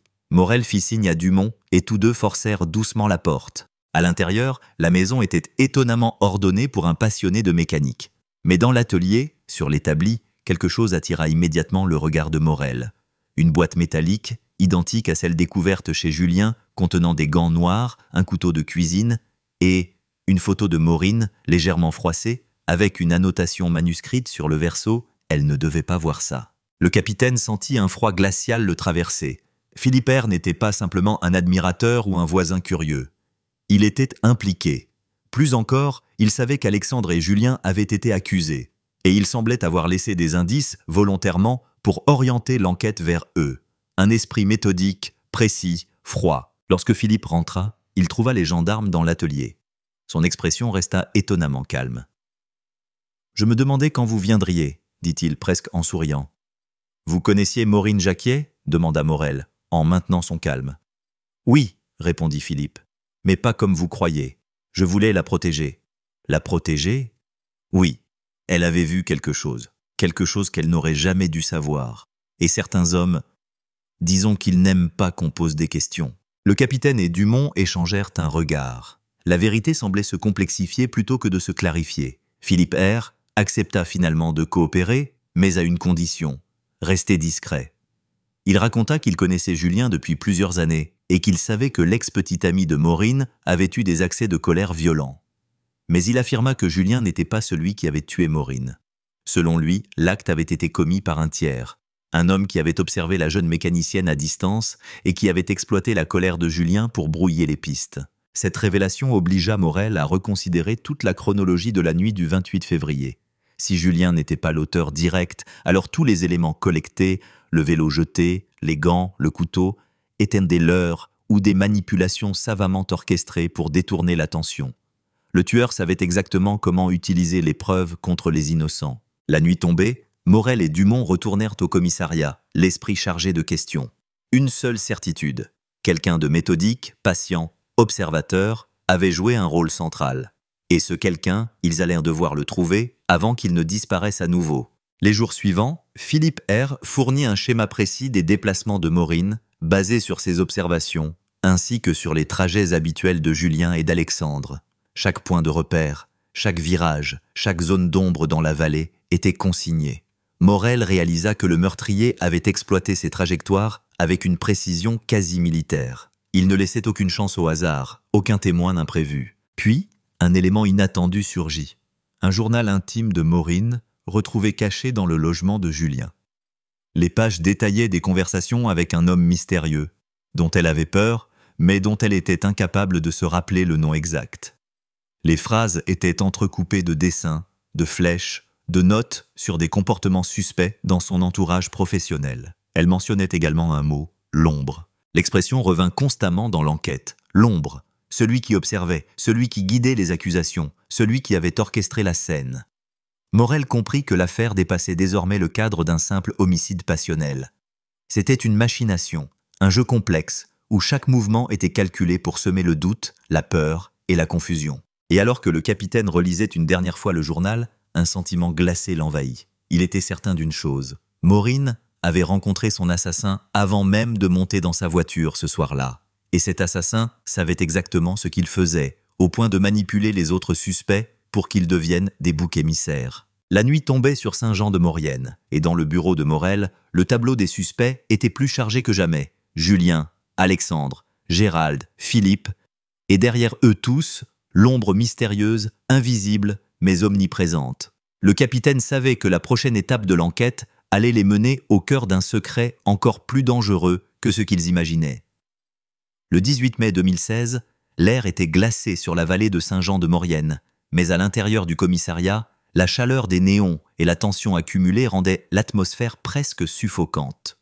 Le capitaine Morel, penché sur le tableau des suspects, fit défiler une nouvelle fois chaque nom, chaque témoignage, chaque trace matérielle. Les semaines d'investigation l'avaient transformé en veilleur obsessif. Chaque détail, chaque contradiction, chaque petit indice devenait une pièce essentielle du puzzle.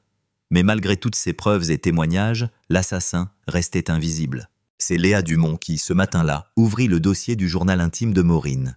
Les pages étaient couvertes de notes hachées, de dessins, de flèches, reliant des prénoms à des lieux, à des horaires. Une mention revenait fréquemment, répétée comme un avertissement, l'ombre. Un terme qui jusqu'ici semblait métaphorique, mais qui, à force de recouper les trajets et les témoignages, prenait une dimension tangible. Quelqu'un avait observé Maureen, analysé ses mouvements et avait planifié l'agression avec une précision chirurgicale. Morel prit alors une décision. Il fallait reconstituer chaque étape de la soirée du 28 février, heure par heure, grâce aux relevés téléphoniques, aux passages bancaires, aux caméras de surveillance de la ville et aux témoignages. Un itinéraire précis de Maureen fut établi. Vers 20h30, elle quittait son appartement. Vers 21h10, elle traversait le chemin de la concession pour rejoindre la route vers le terrain militaire. À 21h45, sa dernière communication connue avait lieu et à 22h, plus aucun signal. Mais c'est surtout le segment entre 21h10 et 21h45 qui intriguait le capitaine, une portion isolée, couverte de végétation et d'ombre, où aucune caméra ne filmait et où aucun témoin n'avait pu voir. Morel commença alors à interroger les habitants de cette portion de vallée. Chaque détail, même anodin, semblait prendre une importance capitale. Une vieille femme rappela avoir vu une camionnette blanche stationnée près du chemin forestier ce soir-là.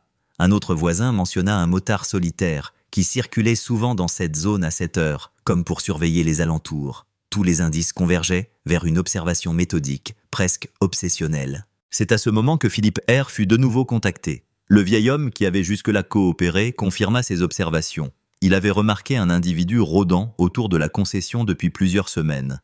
Un homme discret, portant une veste sombre, toujours présent à la tombée du soir. Il avait également noté que l'individu semblait s'intéresser exclusivement à Maureen, jamais aux autres collègues. Il y avait quelque chose d'étrange dans son attitude, dit Philippe. Il ne parlait à personne, il regardait, notait, comme un prédateur. À ce moment-là, Morel sentit la tension monter.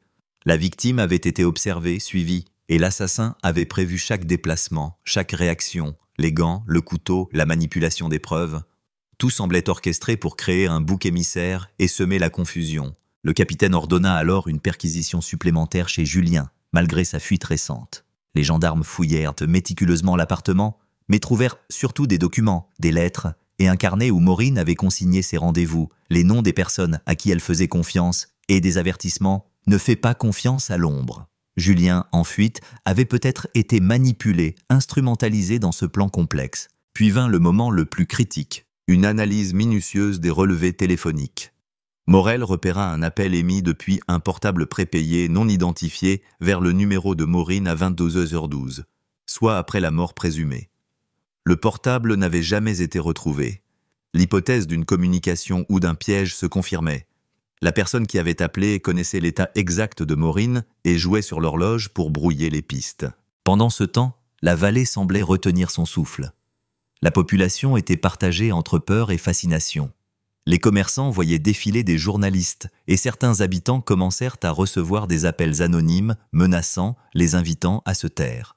L'enquête ne se limitait plus à Maureen. Elle touchait maintenant tous ceux qui l'avaient côtoyée. Le soir, Morel fit une réunion stratégique avec son équipe. « L'assassin n'est pas un amateur, dit-il. Il est méthodique, il connaît le terrain, et il sait comment manipuler les preuves. Il a utilisé Julien et Alexandre comme appât. Et surtout, il continue d'observer. » Léa Dumont intervint.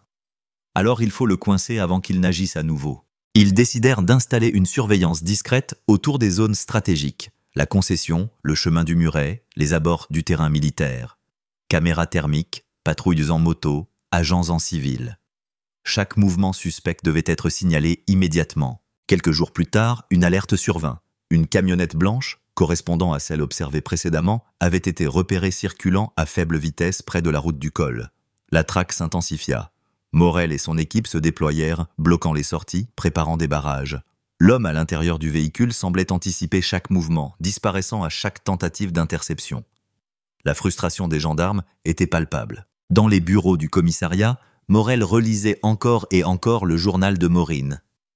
Il nota un détail qu'il n'avait pas vu auparavant.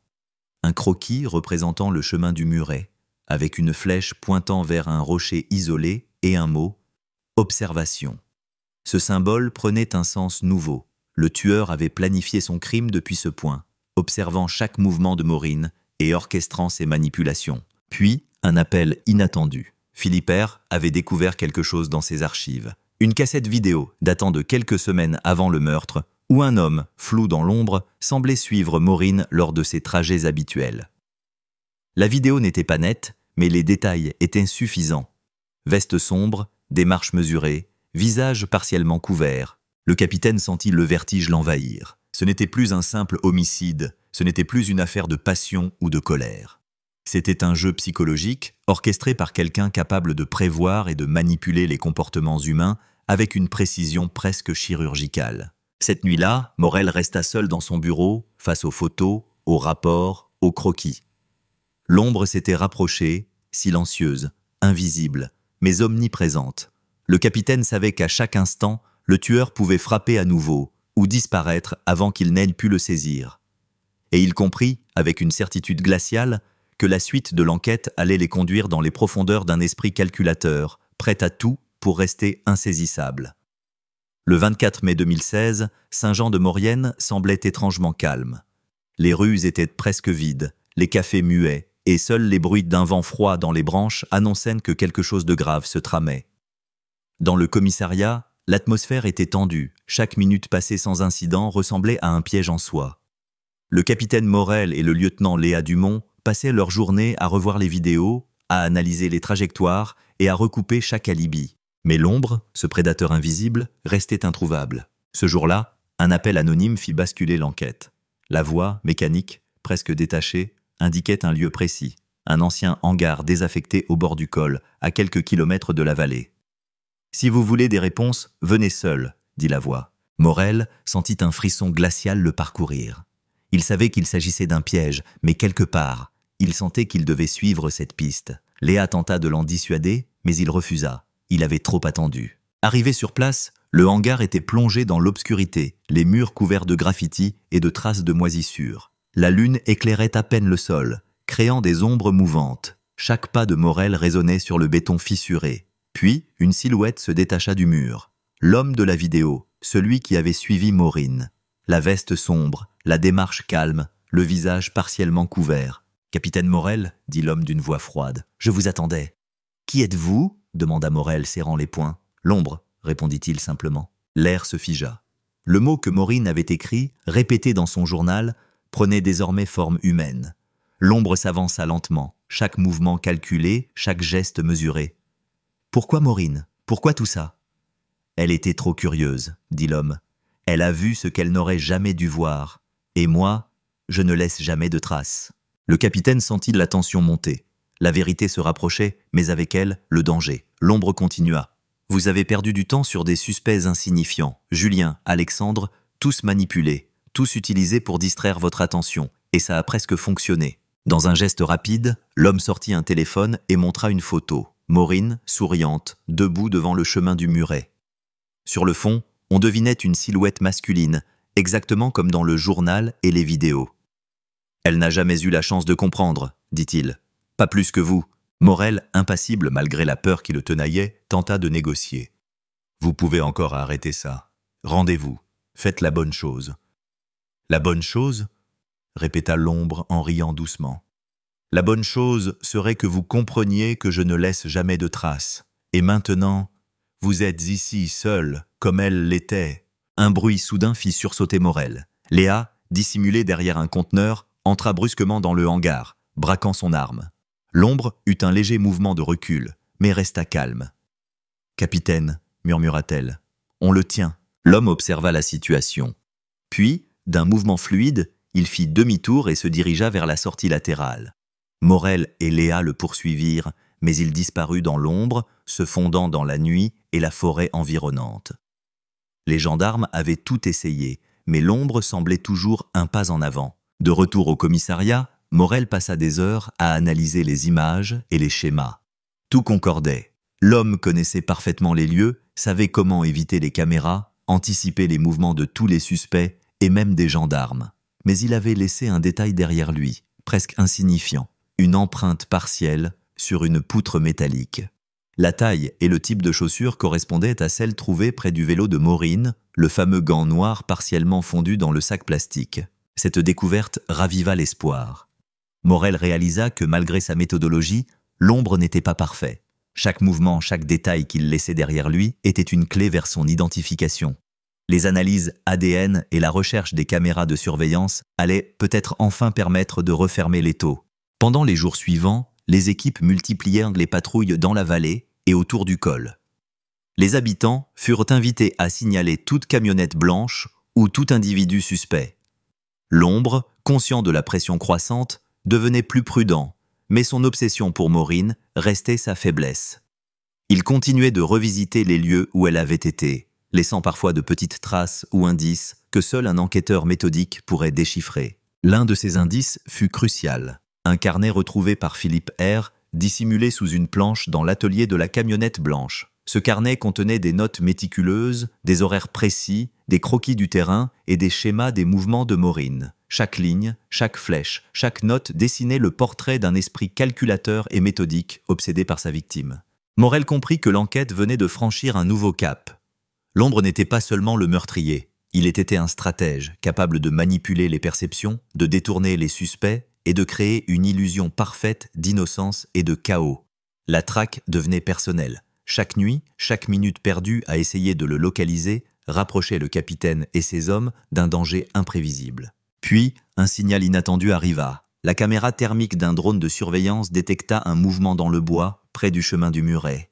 Une silhouette correspondant exactement à la description de l'ombre. Elle se déplaçait lentement, méthodiquement, comme si elle savait qu'elle était observée, mais confiante de rester hors de portée. Morel savait que le moment décisif approchait.